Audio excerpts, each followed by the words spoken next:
Este es Comala Podcast, un espacio donde las letras y la imagen tienen voz. Comala es el lugar donde las voces se reúnen a contar historias. Acompáñennos.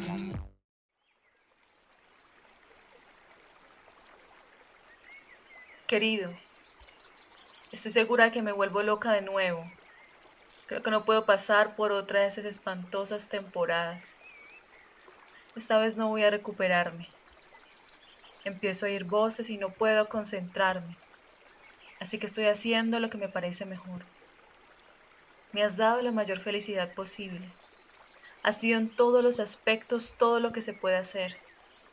No creo que dos personas puedan haber sido más felices hasta que esa terrible enfermedad apareció. No puedo luchar más.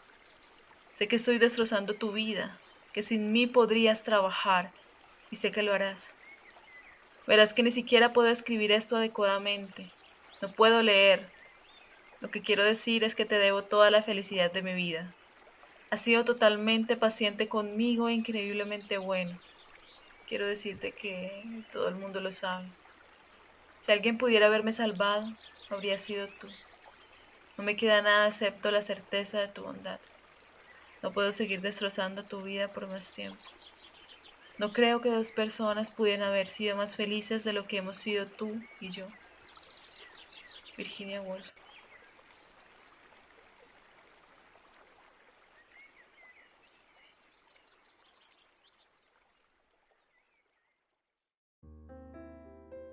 Hola, bienvenidos a el capítulo 45 de Comala Podcast. Mi nombre es Carol Díaz y el día de hoy me encuentro acompañada de Jorge Sánchez. ¿Cómo estás, Jorge? Hola Carol, muy bien, aquí feliz por otro nuevo programa que vamos a empezar y bueno, con todas las ganas para iniciar esta nueva sesión. Cuéntame, ¿tú cómo estás? Me encuentro muy bien y súper ansiosa también de iniciar. El día de hoy vamos a tocar un tema bastante importante, pues que nos habla de la salud mental y cómo esto se ha sido retratado a través del cine y de la literatura. Vamos a hablar en esta ocasión de la depresión. Sí, esto es un fenómeno que ha afectado y que sigue afectando a muchas personas alrededor del mundo. Lo queremos tratar con la mayor seriedad posible, con todo el respeto. Sabemos que es una enfermedad que es muy grave, que debe tener mucho cuidado con ella y bueno, y no sacar mofa ni nada por el estilo. Así que, bueno, esperamos que este episodio sea de su agrado.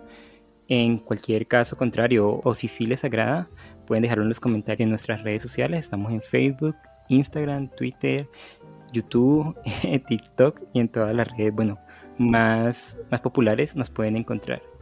Yo también quería decir, Carol, como algo personal, que si alguna persona que está escuchando este podcast y sufre de depresión, que no tenga miedo de buscar ayuda profesional o ayuda con su familia o ayuda con sus amigos, que no se aísle de las personas que lo quieren, que comprenda que está en una situación normal, que sufrir de depresión no está mal para nada y que puede encontrar soluciones factibles para su dolencia. Así que espero que al menos este programa que le vamos a dedicar a este tema sirva de ayuda para eso, para entender que detrás de este mal existen caminos seguros para salir adelante. Sí, Jorge, estoy totalmente de acuerdo contigo y entrando en materia vamos a hablar de dos películas y un poema y un cuento. En esta ocasión vamos por la parte del cine a hablar de Las Horas de Stephen Daldry, de Beautiful dirigido por Alejandro Iñárritu. En la literatura vamos a hablar de Tristeza, un cuento escrito por Anton Chekhov y un poema de Sylvia Plath, Tulipanes. ¿Qué te parece si empezamos? Empecemos. Poesía, cuentos, novela, cómic. Todo está aquí en Comala Podcast. Bueno, para empezar en nuestra sección de literatura, aquí en nuestro capítulo número 45, dedicado al tema de la depresión, vamos a hablar, como dijo Carol, de dos obras literarias. El primero, un poema de Sylvia Plath, llamado Tulipanes, que es el que trajo Carol, y yo con un cuento de Anton Chekhov titulado La Tristeza. En La Tristeza nos encontramos con la historia de Jonah, un cochero que está viviendo una muy dura situación. Primero porque pues, el cuento se sitúa en una ciudad oscura, fría, de noche, está cayendo la nieve y él está en su coche con su caballo y no está teniendo clientes, así que le está yendo mal. Con los pocos clientes que tiene, que realmente son muy pocos, un par en todo el cuento, porque es un cuento bastante corto, él quiere entablar una conversación, quiere hablar acerca de su tragedia personal, que es la muerte de su hijo hace una semana atrás. Pero nadie lo quiere escuchar, la gente está preocupada en su vida, en sus cosas, y lo único que quiere es llegar rápido a su lugar de origen. Jonah se encuentra muy triste, muy deprimido, podríamos decir, más que por la muerte de su hijo, porque no tiene nadie con quien comentar este suceso. Tanto es así que él intenta con cualquier persona, con un guarda de seguridad que está en una de las puertas de un hotel, pero nadie quiere hablar con él, con unos muchachos que suben a su carruaje, que le hacen broma y se ríen de él. Aún con ellos él quiere hablar y no puede. Y el cuento es ese, es como el viaje de él hasta encontrar a un ser vivo que lo escuche, que al final resulta siendo su caballo, que es el único que le presta sus oídos para desahogarse. Y esta es la tristeza de Anton Chekhov, y Carol nos va a hablar del poema que ella trajo. Bueno, Jorge, Tulipanes de Silvia Plath nos habla de una mujer la cual se encuentra en una clínica, en un hospital en este caso, y recibe por parte de su esposo como un ramo de tulipanes rojos, el cual lo sitúa cerca a su cama junto a la fotografía de su familia. En ese poema, la voz que narra, que cuenta en este caso, nos habla precisamente de eso que sucede y que ella ve suceder, pero es como si ella no estuviera dentro de ella misma, sino alguien que busca como contar, narrar, como una especie de tercera persona.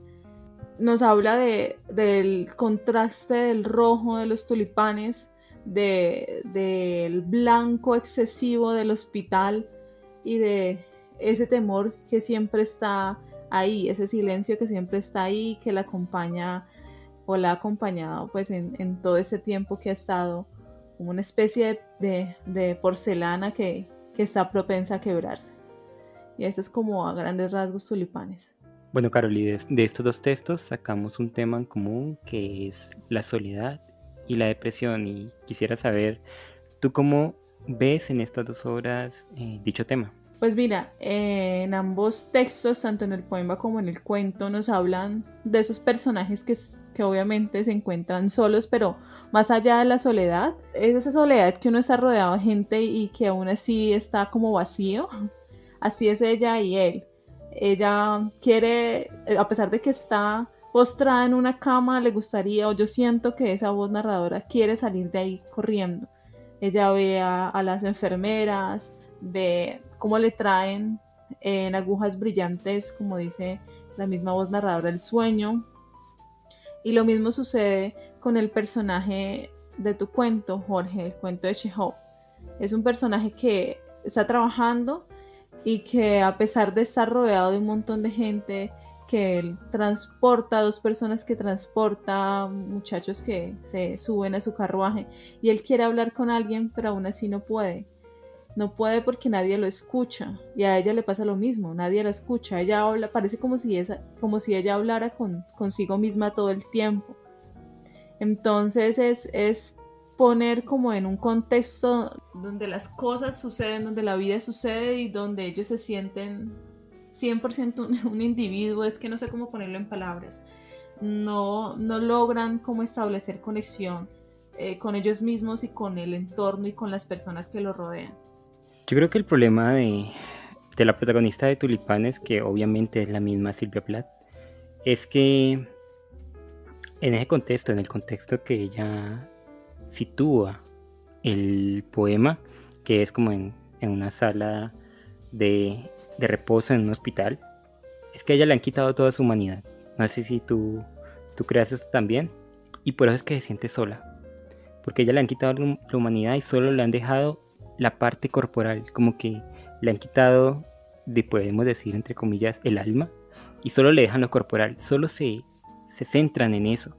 Ella dice, me ponen inyecciones, bueno, todo lo que le hace en el hospital lo va narrando, es muy descriptivo el poema, pero de lo otro no se encargan, de la parte que ella realmente siente, esa tristeza, esa soledad, y de eso no hay quien se encargue, y ella tiene que sufrirlo sola, aunque esté su marido, aunque estén sus hijos, aunque hayan enfermeras, doctores, preocupándose, y este entrecomillado va desde el punto de vista de la narradora, preocupándose entre comillas de ella.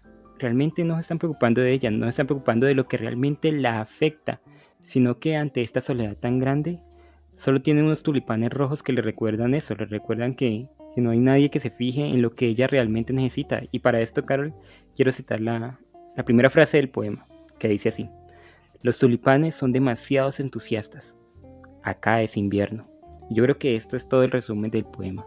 Lo que ella está viviendo es un invierno. Es invierno triste, desolado, en soledad, que la lleva a sentirse deprimida, la lleva a ese estado de tristeza absoluta en el que se encuentran las personas que sufren de esta enfermedad, que es mucho más allá de la tristeza, obviamente, y que con paliativos, con cositas como unos tulipanes rojos en un florero, no se cura, que ese tipo de cosas se ven como artificiales e incluso absurdas ante esa realidad tan cruenta. Incluso esos mismos tulipanes se convierten para ella en un peligro. Lo que viene como de afuera se convierte para ella en un peligro, lo que le han regalado, como eso que la otra persona busca como muestra de amor, ella lo siente ajeno. Los tulipanes deberían estar enjaulados como animales peligrosos, se abren como la boca de un gran felino africano. Y soy consciente de mi corazón, abre y cierra su cuenco de capullos rojos por puro amor a mí. Mira que lo que tú dijiste era lo que yo trataba como de decir al inicio.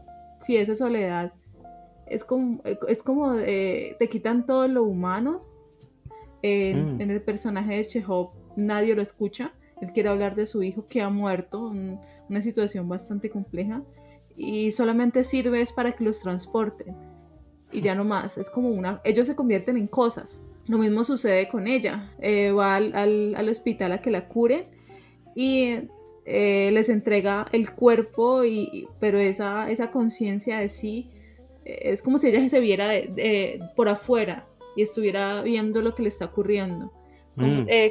¿Cómo se llama eso? Que la gente se sale de su cuerpo. Así la veo yo a ella. Como un viaje extracorporal.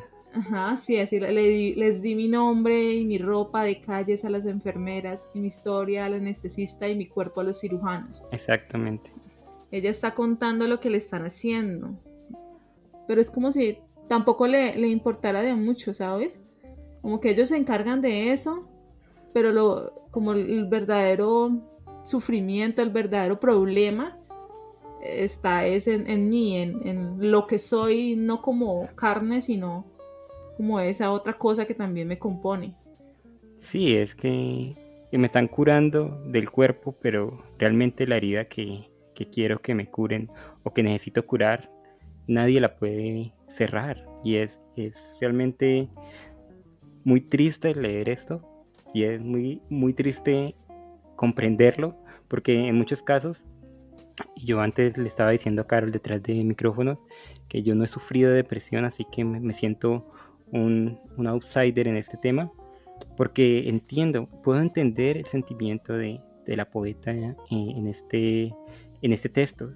Yo también he sentido esa desolación, ese no sentirme parte de mi entorno, que la gente o quiera animarme o pretenda llegar a un punto bueno conmigo en un aspecto, pero que realmente sea otro el que me esté afectando y yo no poderlo comunicar, porque no sé, me vería como un mal agradecido, me vería como alguien que está ocasionando problemas, sea intencionado o malintencionadamente.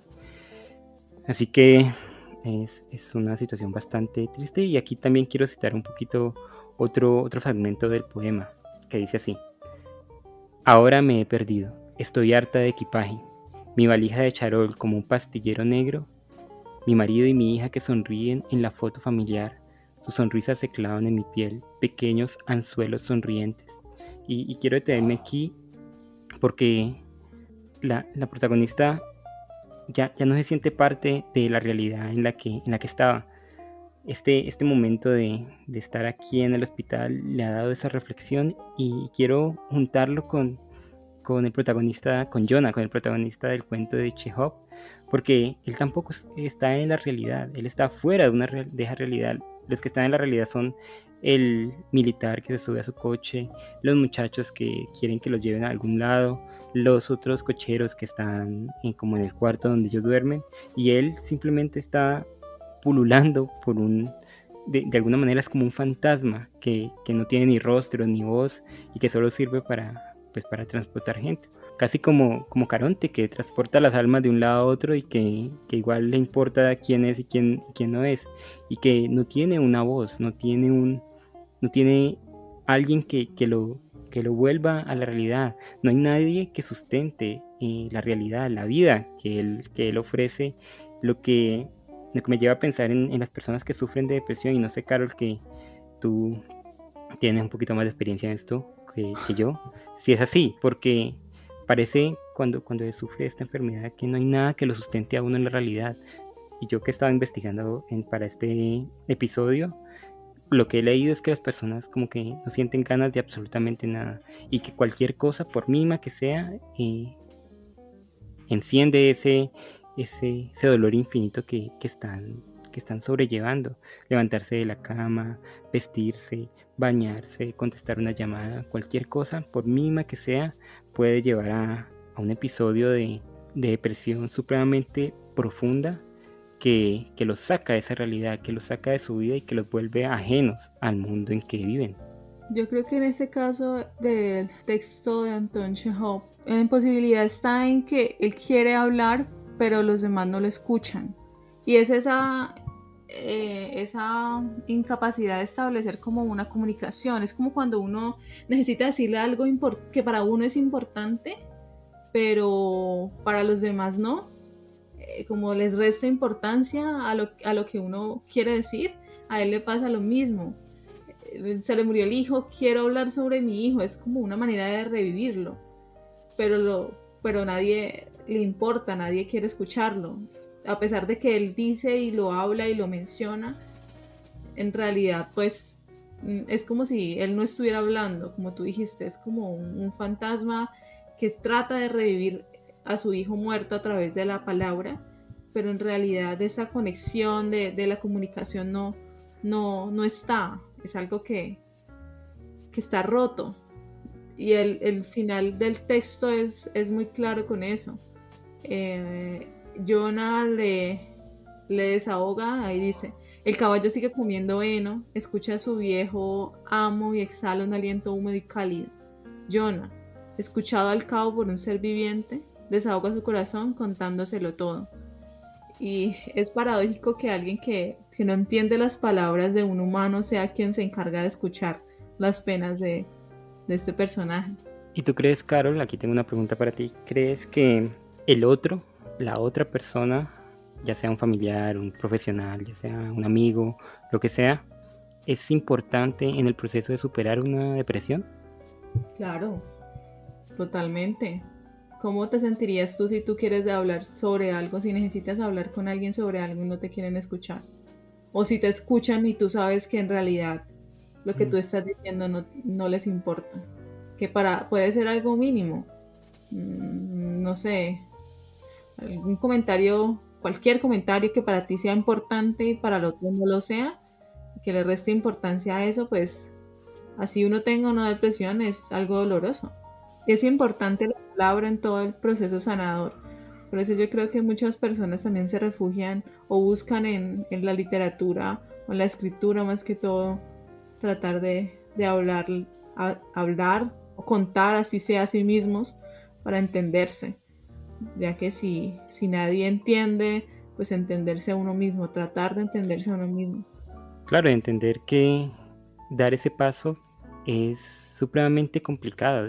Yo me imagino dar el paso de decirle a otra persona: mira, estoy sufriendo de esto, me está pasando esta cuestión, estoy viviendo esta situación supremamente difícil, cosa que si no hubiera alguien que le importara, o como tú dices, alguien que lo escucha y le interesa tres pepinos, Creo que el proceso sería más que sanador, perjudicial. ¿No te parece? Igual por eso es que los profesionales en ese sentido son muy importantes para las personas que están sufriendo una depresión.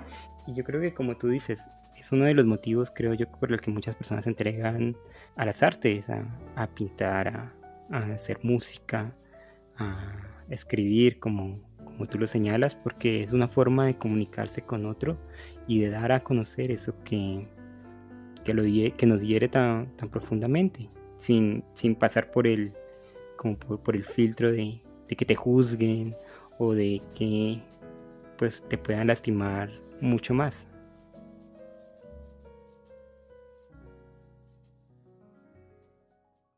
Películas, series, cortometrajes, videos musicales, todo está aquí en Comala Podcast. Bueno, en nuestra parte de cine vamos a hablar de Las Horas, dirigida por Stephen Daldry, y Jorge nos estará hablando de Beautiful, así tal cual. Alejandro Iñárritu es quien la dirige. Nos habla de, en este caso la película Las Horas, de 3 mujeres que se encuentran en 3 tiempos distintos, y todas 3 giran, la historia de todas 3 giran en torno a la novela de la señora Dalloway. En un primer momento se encuentra Virginia Woolf pensando en la idea de escribir esta novela. Incluso la película inicia con el suicidio de Virginia Woolf, cuando él escribe una carta despidiéndose de su esposo. Entonces la película regresa y nos habla precisamente de ese trabajo que se encuentra haciendo Virginia en torno a la escritura de esta obra. En la segunda mujer, Laura Brown, nos sitúa en 1951. Esta mujer, en el día de esta mujer, porque todas las historias transcurren en un día de cada personaje. Y esta mujer se encuentra haciendo o se despierta para celebrarle como el cumpleaños a su esposo. En este caso, el esposo se va a trabajar, ella trata de sonreírle, de mostrarle su mejor cara. Pero cuando él se va, ella muestra la realidad. Está envuelta pues en un mundo donde ella no quiere estar. Intenta incluso prepararle una torta de cumpleaños a su marido. Al primer intento pues falla y hace una torta tremendamente mal estéticamente. Y eso como que la dispara y ella se da cuenta que está viviendo una vida que no quiere y aún estando en embarazo, deja a su hijo en la casa de una mujer que se lo cuide y ella va a un hotel con la intención de suicidarse. No puede hacerlo, pero en este caso regresa por su hijo y le celebra el cumpleaños a su esposo como si nada hubiera pasado. La tercera mujer, Clarissa, esta mujer se sitúa ya la vida de esta mujer en el 2001, el día de esta mujer en el año 2001. Y esta mujer se encuentra rodeada de un entorno de escritores, de poetas, de artistas en general. Y ella va a celebrar o va a dar una fiesta de cumpleaños a un amigo que fue su exnovio, Richard se llama, y ha ganado un premio al escribir un brillante texto de poesía. La vida de ella gira en torno a ese personaje. Al final de la película uno se da cuenta que este personaje que se suicida resulta ser el hijo de Laura Brown. Y estas 3 mujeres la vida de estas 3 mujeres trata de tener sentido y todas están conectadas, como lo dije con anterioridad, en relación a este texto escrito por Virginia Woolf, la señora Dalloway. Y esto es a grandes rasgos. La película es una obra maravillosa que hay que verla. Para este capítulo yo traje la película Beautiful, de Alejandro González Iñárritu. Como es un poco enrevesada también, igual que la de Carol, les voy a leer la sinopsis oficial de la película. Dice así: retrato de la vida de Usbal, padre abnegado e hijo desamparado, intermediario de las sombras, próximo a los desaparecidos, atraído por los fantasmas, sensible a los espíritus, superviviente en el corazón de una Barcelona invisible, sintiendo que la muerte le ronda, intenta encontrar la paz, proteger a sus hijos, salvarse a sí mismo. La historia de Usbal es sencilla y compleja, al igual que nuestras vidas de hoy.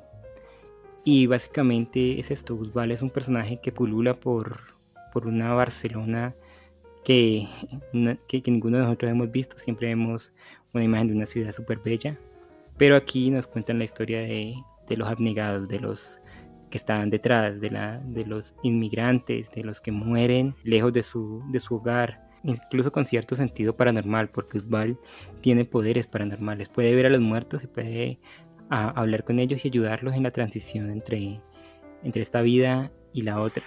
Y aunque esta historia parezca supremamente alocada, la verdad es que es un retrato bastante asentado en la realidad, que aunque tenga estos visos de fantasía, podríamos decirlo, nos cuenta una historia muy profunda, sencilla realmente, que llega a tocar bastante el alma del espectador. Y estas dos películas nos ayudaron para hablar acerca de la depresión y para sacar un tema en común, que es la carga silenciosa que todos llevamos. Así que, Carol, ¿qué te parece si comenzamos?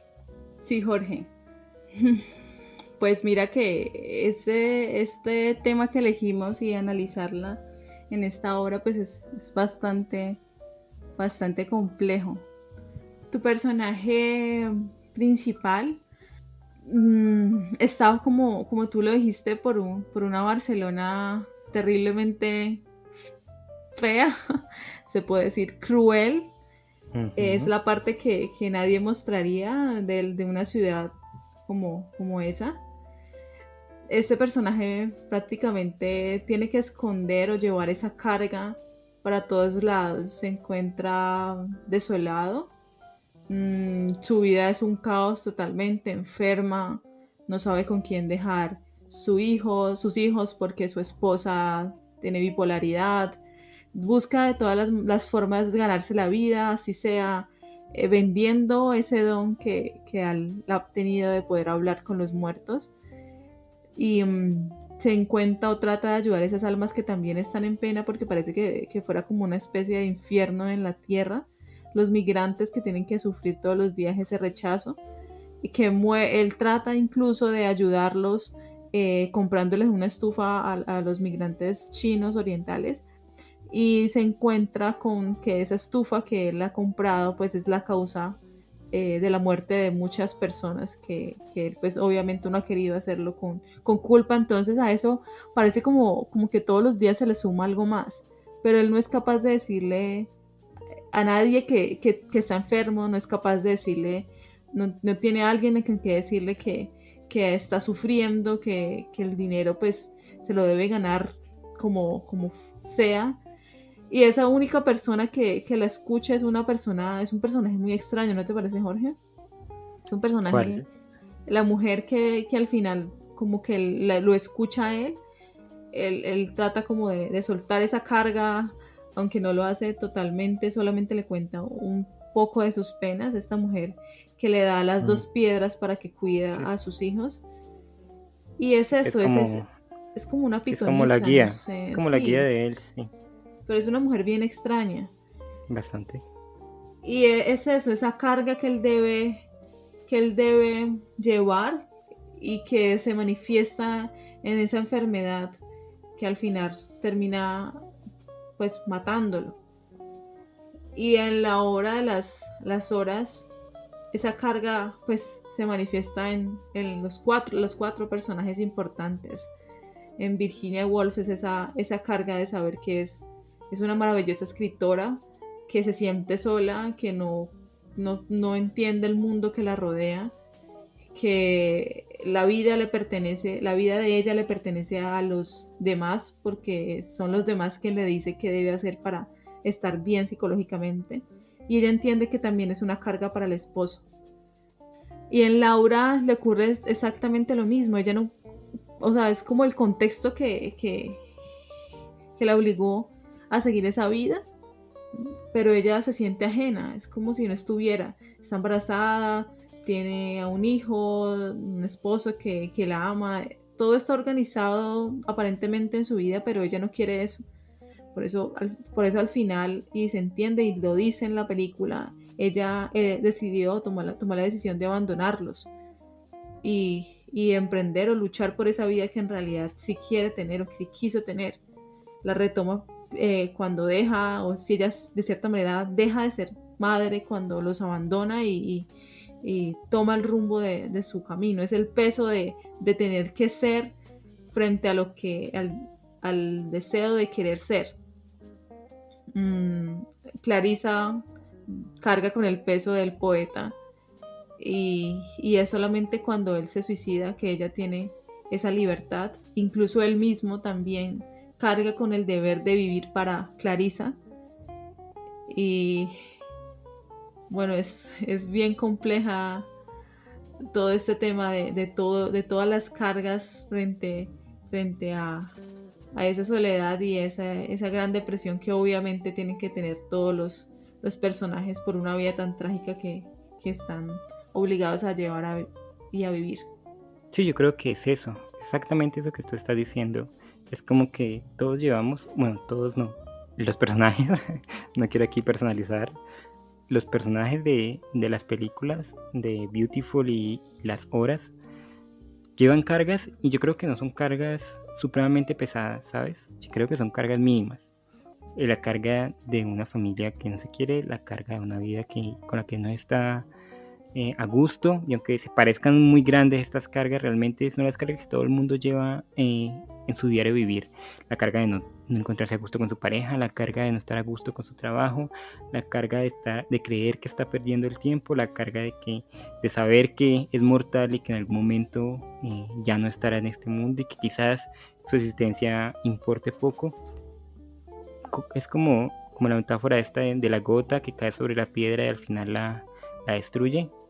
Pequeñas cosas, una carga silenciosa que todo el mundo carga, y sobre todo estos personajes, pues porque por su carácter dramático se tiene que ver mucho más, ¿no?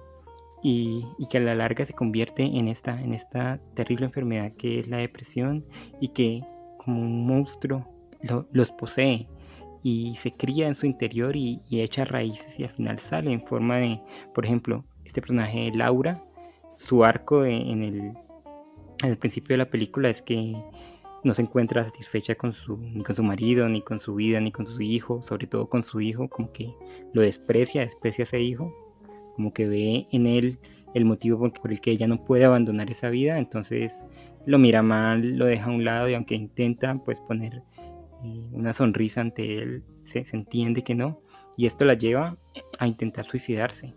Un día deja al niño con una vecina, alquila una pieza de hotel y ahí quiere suicidarse. Y la película como que en ese momento para y nos da a entender que sí se suicidó. Entonces como que nos quedamos allí como sin saber qué pasó. Sí, Jorge, con respecto a lo que dijiste, mira, aquí encontré precisamente lo que Laura le dice a Clarisa. Hay veces en las que no perteneces a ningún sitio y piensas que te vas a matar a ti mismo. Una vez fui a un hotel. Aquella misma noche tuve un plan. El plan era que dejaría a mi familia cuando naciera mi segundo hijo. Eso es lo que hice. Me levanté una mañana, hice el desayuno, me fui a la parada del autobús, me subí al autobús, dejé una nota. ¿Qué significa lamentarlo cuando no tienes otra opción? Es lo que puedes soportar. Eso es. Nadie me va a perdonar. Era la muerte, yo elegí la vida. Y me parece que es un acto incluso, pues a pesar de que es egoísta, pues entre comillas, es lo que ella eligió para estar bien consigo misma, porque si ella sabía que ella estaba en ese lugar, ella no iba a poder seguir viviendo, era algo que ella no quería, que ella estuvo obligada a una vida que no le pertenecía, y ella como dice al final, elige la vida. Hay un documental, no sé Carol si tú te lo has visto, un documental colombiano que se llama Amazona, que es una historia muy parecida de una mujer que decide irse para el Amazonas y abandonar su vida, abandonar sus hijos, abandonar su esposo, dejar su familia, y luego, como al pasar de los años, la hija crece y se vuelve cineasta y hacen un documental contando la historia de pues, por qué la mamá la decidió abandonar y por qué pasó todo esto que pasó y cómo la afectó a ella. Y en un momento del documental la realizadora se enfrenta con la mamá y le dice, vos nos dejaste, te fuiste y nos dejaste solo, ¿no te arrepientes? ¿Crees que fue algo malo? Y la señora dice, ¿por qué?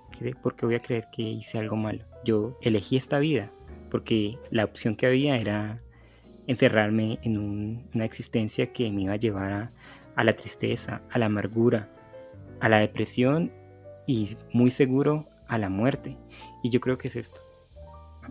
Muchos en nuestra vida, igual que Usbal, por ejemplo, en Beautiful, se encuentran encerrados como en esta rutina, como en este montón de problemas, y esto explota en el caso de la película Ñarritu, cuando el protagonista se da cuenta que tiene cáncer de colon y que ya está muy avanzado y se va a morir en muy pocos días, y él trata de solucionar todos los problemas de su vida, de desatar todos esos nudos, y se encuentra que es muy complicado y que, como tú decías, al tratar de hacer el bien, hace el mal, y esto lo lleva pues a una profunda depresión, a una profunda tristeza, al no querer abandonar a sus hijos, no quererlo dejar con su esposa, que es una mujer que sufre de bipolaridad, sufre de depresión y que no se medica, y bueno, que sufre demasiados problemas. Entonces él como que entendiendo que los muertos, porque vuelvo a repetir, él puede ver los muertos y sabe que un muerto que deja cosas aquí en la tierra sin concluir, se queda aquí vagando y no puede irse al otro lado, y él no quiere eso, no quiere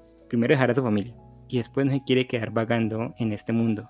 Así que estas dos películas nos dan a entender eso, ante el abismo, ante lo irremediable de la muerte, no se puede escoger más que la vida, Carol, que es este momento, y que a mí me parece cruel lo que hizo Laura, la protagonista de Las Horas, pero lo entiendo completamente. Entiendo que ante ese prospecto de vida que ella tenía, haya elegido otra cosa y haya elegido vivir sobre el destino que se le imponía, y bueno, a la larga tuvo que vivir las consecuencias, ¿no? Y algo curioso, Jorge, es que mira que yo me puse a pensar y en las películas hay mucho ruido, como mucha carga, todo está como muy junto. En cambio en los textos es lo contrario. Hay vacíos, ella está en un hospital, todo es muy limpio, muy pulcro, hay pocas cosas, y al personaje también le ocurre lo mismo, al de Chekhov. Está muy solo, hay mucho silencio, solamente se escuchan algunas risas y hay ruido cuando solo él transporta a las personas. Pero a pesar de que haya ruido o esté en silencio, la cosa siempre va por la misma dirección. Siempre está ese vacío. Sí, eso es una gran verdad que yo no me había puesto a pensar, que está en esos dos contrastes, ¿no? Que aunque no puedes estar rodeado de personas, de gente, de cosas, y igual sentir el vacío que tú nombras, y no querer seguir adelante y no encontrar salida, y como que ver en la realidad, más que la oportunidad de seguir adelante, como una cárcel que te encierra y que no te deja avanzar. Y yo creo que esto es en gran medida lo que sienten las personas que sufren la depresión, que viven con esta enfermedad, una cárcel mental que no los deja avanzar a una vida que quisieran, y que más que retenerlo los tortura un poco. Y aquí yo quiero traer a colación, Carol, un escritor llamado Andrew Solomon. De él me leí una entrevista que le hicieron en el Clarín sobre un libro que se reeditó. El libro fue finalista en los premios Pulitzer, donde él cuenta, además de otras muchas cosas, su experiencia con la depresión. El libro se llama El demonio de la depresión. Así que voy a leer una pregunta y la respuesta que él da en un tema que yo creo que es muy importante cuando se habla de la depresión. Dice el periodista que lo entrevista: realiza una esclarecedora comparación entre las lentillas y la medicación de la depresión. Explica cómo ambas cosas son necesarias para su vida diaria, pero a la sociedad le parece bien que utilice lentillas, no así que tome antidepresivos. La medicación parece el tabú definitivo. ¿De dónde viene? ¿Es el miedo a los efectos secundarios? ¿Es por pensar que lo natural es siempre mejor? Bueno, y el autor responde: una y otra vez a lo largo de la historia hemos pensado que las cosas que utilizan tecnología son poco naturales. Y es verdad, pero tampoco lo es estar en este edificio de 7 plantas. Nuestros antepasados no se lavaban los dientes y por eso se le caían. Tampoco es natural que coja un avión de Nueva York a Madrid para hablar contigo. Pienso en la fecundación in vitro. Cuando empezó se hablaba de los bebés probetas de forma negativa, como si no fuesen a salir bien. Pero lo cierto es que mucha gente ha podido tener hijos gracias a esta ayuda y nadie los ha señalado como si fueran distintos. Con la medicación actualmente hay mucha incomodidad, pero con el paso del tiempo la gente entenderá que la medicación nos permite salir adelante. Por otra parte, depender de cualquier cosa, como una medicación, es un problema. Odio pensar que si se produjera, por ejemplo, un ataque nuclear, me quedaría sin pastillas y no sabría cómo salir adelante. Es una carga, por eso la gente es reticente. También existe la siguiente pregunta: ¿la medicación me permite ser como soy realmente o me convierte en otra persona? Y si soy otra persona, ¿cómo soy? Es imposible contestar. La medicación me ha permitido liberarme, pero soy diferente a como era antes de tomarla. Yo creo que esto es un tema que deberíamos tratar, Carol, porque en muchos casos, como dice este autor, la medicación se torna en un tabú y mucha gente cree que los va a volver zombies o los va a hacer dependientes o va a volver su vida peor de lo que es. Y yo creo que hay que asentar y hay que aclarar que una persona con depresión es una persona que está enferma y que pues tiene ciertos desórdenes en su cerebro, y que la medicación, como en el caso por ejemplo de la esposa de Oswald en la película Beautiful, es importante. Incluso ella deja de medicarse, deja de hacer lo que los doctores le dicen y dice: no, yo he encontrado una terapia con luces y tiene una lámpara en el cuarto y eso me está ayudando muchísimo. Y al final vemos que no, que pues es mentira, y ella sigue sufriendo estos ataques de depresión y esto la lleva a cometer algunos actos que no son buenos. Así que pese a lo que se dice y pese a lo que pues, se cuenta por ahí, este tipo de ayudas son muy importantes para las personas que sufren este mal. Sí, la cuestión es encontrar de pronto eso que te hace feliz a ti y no, de pronto suena muy cliché, pero de pronto vivir de lo que las demás personas creen que como deben ser las cosas. La cosa es buscar, como tú dijiste, ayuda. Me pareció importante lo que mencionaste sobre la entrevista de ese personaje, de este escritor. Y yo considero que sí, que de pronto las personas tenemos muchos tabú frente a la medicación y frente a otros métodos para ayudar a las personas que queremos. Pero el hecho es buscar la salida, tratar de buscar las maneras de uno sanarse, de uno curarse, al menos estar estables y saber que hay caminos distintos y que no para todas las personas es el mismo camino, y que siempre habrá algo que va a ser positivo para cada uno y que nos espera. Que yo sé que todas las personas que están sufriendo en este momento de distintos trastornos psicológicos, o en este caso del tema que estamos tratando de la depresión, que siempre va a haber algo mejor para ellas, y siempre va a haber una solución a eso que a ese mal que los está aquejando en este momento. Carol, y si me permites, quiero terminar con otra pregunta que le hacen a este autor y su respuesta, ¿dale? Ok. Bueno, más adelante de la entrevista le preguntan: hay muchas personas que reducen su mundo cuando sufren depresión. Sin embargo, usted mantiene una actividad emocional, física y afectiva muy superior a la de la media. ¿Cómo lo compatibiliza? Y él responde: era un niño asustadizo y nervioso. La mayoría de la gente suele ser muy valiente cuando es niña y a medida que pasa el tiempo son cada vez más cautelosos. En determinado momento me di cuenta de que me había perdido muchas experiencias vitales por ese nerviosismo y tomé la decisión de que no quería tener una vida reducida. En parte tuvo que ver con el hecho de haber sentido vergüenza por ser gay.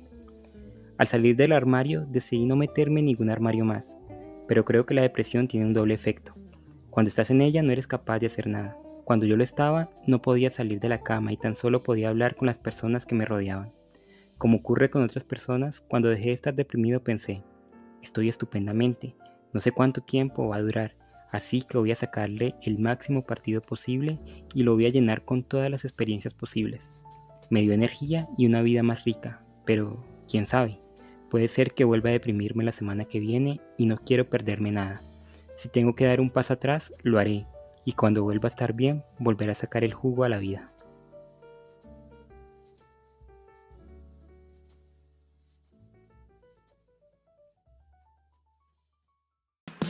Hechos curiosos, notas sobre cultura, sociedad. Todo está aquí en Cubana Podcast. Bueno, para el dato curioso de esta semana, Carol, te traigo una investigación de un especialista muy interesante, pero antes de hablar de ella, quiero hacerte una pregunta. ¿Tú crees que hay vida después de la muerte? Después de haber visto la película de Beautiful, de mentiras, no sé.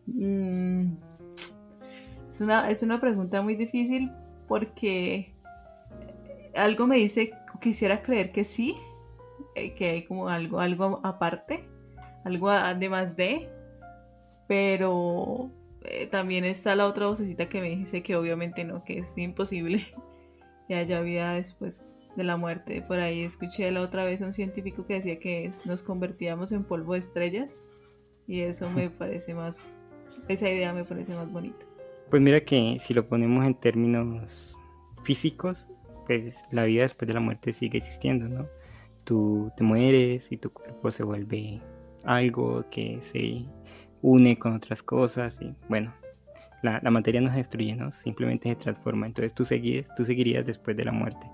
Sin embargo, pues aquí estamos hablando más de un plano espiritual, de una vida como nos conocemos ahora mismo después de morir.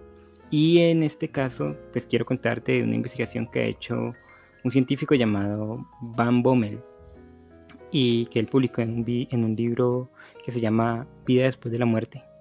Este libro, publicado en 1975, fue como una revolución en este campo, porque hasta entonces e incluso ahora mismo se creía que pues cuando moríamos se acababa todo, ¿no? Y yo no quiero decir que este hombre haya demostrado que hay vida después de la muerte, ¿no? Simplemente sus investigaciones son muy interesantes y brindan como una alternativa a la visión normal normal y científica acerca de lo que pasa después de que morimos. Bueno, este hombre investigó algo llamado experiencias cercanas a la muerte, o por sus siglas ECM. A ECM le han pasado a muchas personas a través de la historia y él investigó unos casos específicos de gente que ha estado al borde de la muerte y ha visto cosas. Muchos científicos, Carol, dicen que este tipo de experiencias se debe a la agnosia, que es cuando pues tú te mueres, tu cerebro deja de recibir oxígeno y a partir de eso genera ciertas imágenes que pues cuando tú vuelves a la vida las recuerdas, como está el súper conocido túnel o incluso música, bueno, etcétera, etcétera. Sin embargo, Van Bommel nos dice que no, que este tipo de experiencias no son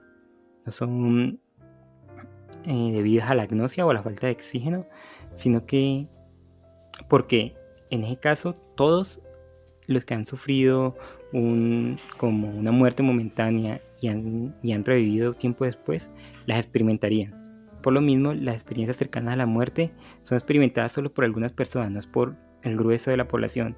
Y esto le da pie a él de decir, bueno, si todos sufrimos falta de oxígeno en el cerebro cuando estamos en una de estas experiencias, quiere decir que todos deberíamos sufrir lo mismo, ¿no? O ver un túnel bueno.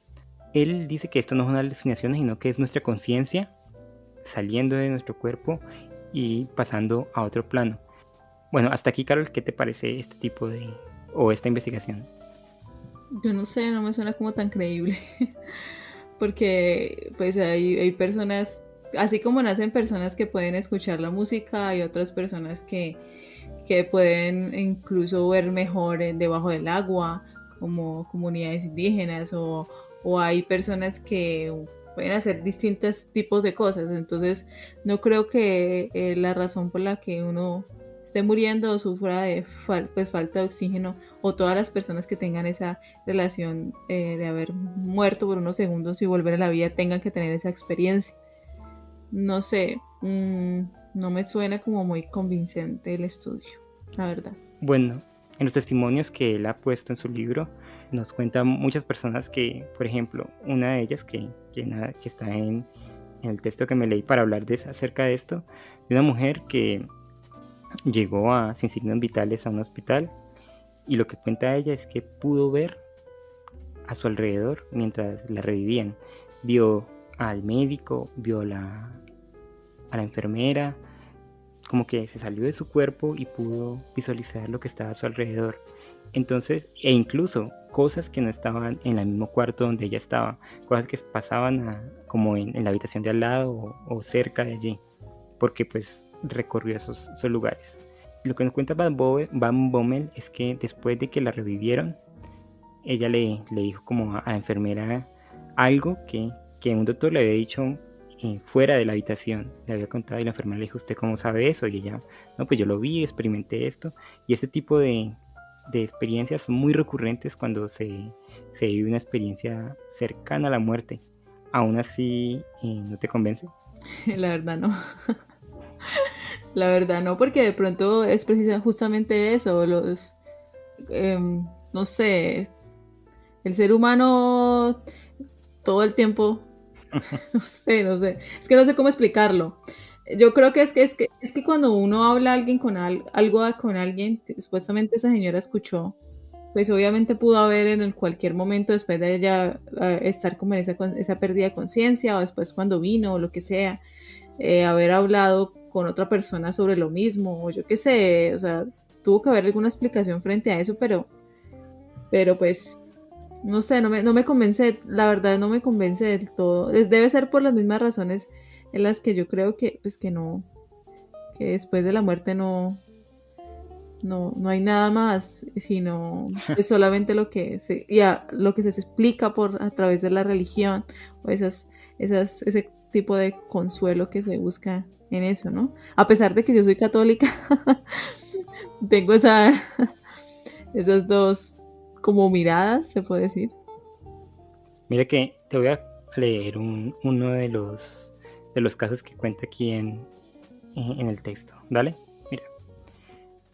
Dice el que escribió el texto: esta experiencia cercana a la muerte se producían en el pasado.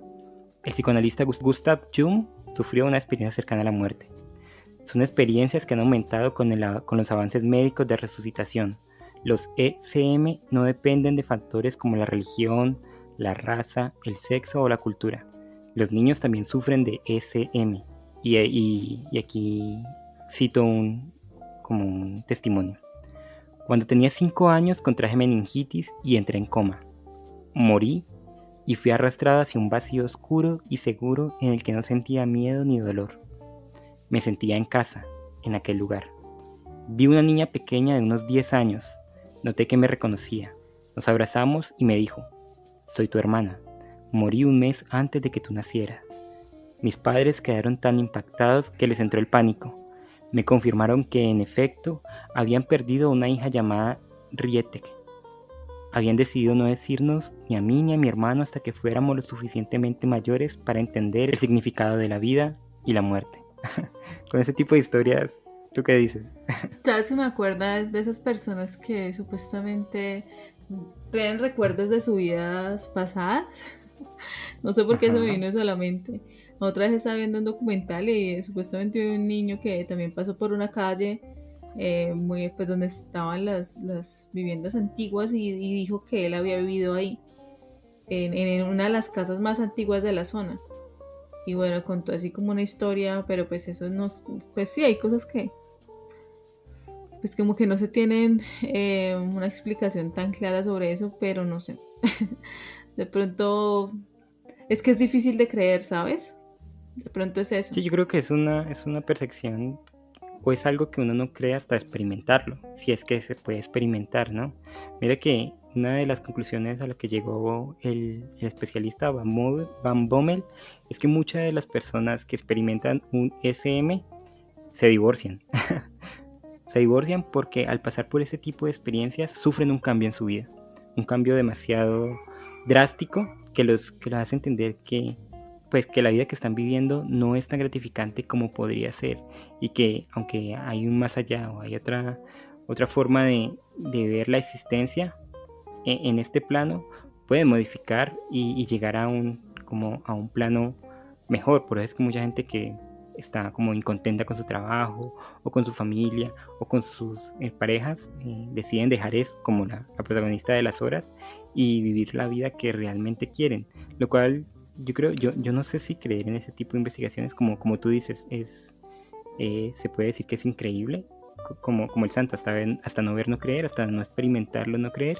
Sin embargo, a mí me gusta dejar la puerta abierta en ese tipo de sucesos, porque, bueno, primero porque no sé y no tengo todas las respuestas, y después porque una parte de mí me gustaría que después de la muerte hubiera algo parecido como lo de Usbal en Beautiful, que al final, cuando él muere, se encuentra con su padre, un padre que nunca había conocido y que no había visto solo en fotos.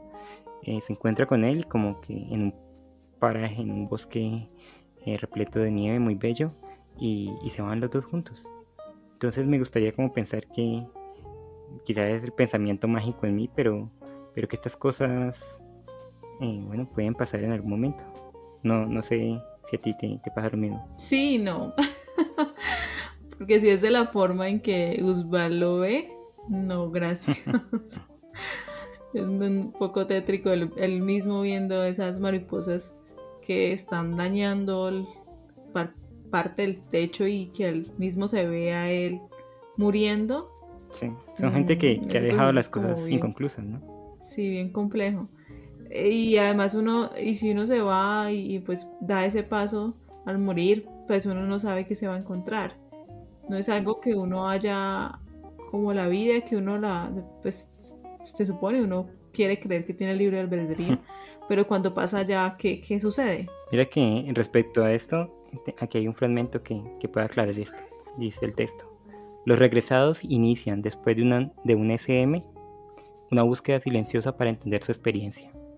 Y cita también a alguien: cuando regresé de aquel mundo maravilloso, de la experiencia cercana a la muerte, de aquella experiencia fascinante, el recibimiento que se me dio aquí, en este mundo, fue frío, gélido y sobre todo desprovisto de amor, asegura una mujer que sufrió una experiencia cercana a la muerte tras graves complicaciones en el parto.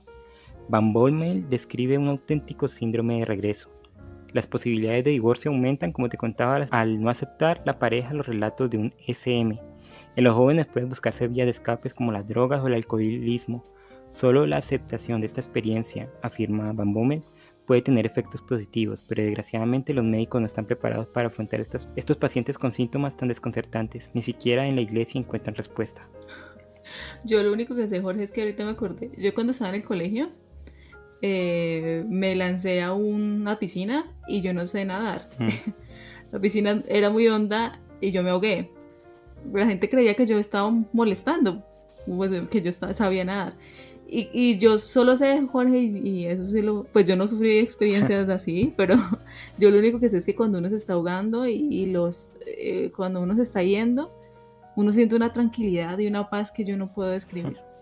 Como algo, es algo que es chévere, algo rico, algo como muy, como caliente, caliente no, tibio, como el silencio, ¿no? Como un lugar chévere. Cuando uno lo sacan del agua y uno empieza a respirar, y empieza como... Es como la desesperación. Mira, es como... Muy, muy interesante. Antes, cuando uno se está ahogando, uno siente una desesperación horrible y se mueve y se agita y no sabe qué hacer.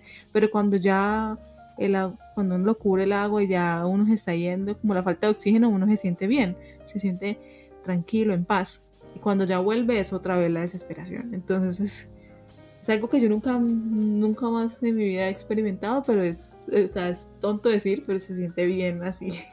Ese momento es como calma, como estar todo en orden. Pues mira que pues esa experiencia tuya apoya estas investigaciones de Van Bommel, que dice que cuando pues nuestra conciencia está dejando nuestro cuerpo, cuando estamos experimentando algo cercano a la muerte, que yo creo que sí, en tu caso fue un poco así, no fue completamente que moriste 5 minutos y reviviste, sino que estuviste como ahí en la frontera.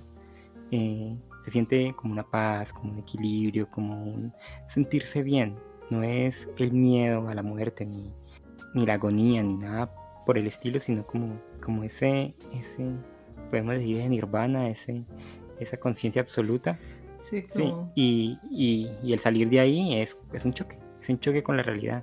Yo creo que más allá de que si esto es verdad o no, si hay vida después de la muerte, si no hay vida después de la muerte, si lo único importante, creo yo, y a mí siempre me ha parecido así, es que el tiempo que tenemos aquí es muy corto. Y yo esto no sé por qué lo he Sí. pensado tanto estos días, pero lo he pensado mucho.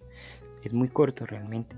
De repente uno abre los ojos y tiene 28 años, 30 años, 40 años, 50 años y no comprende que esto realmente puede ser lo único que tengamos. Es lo único.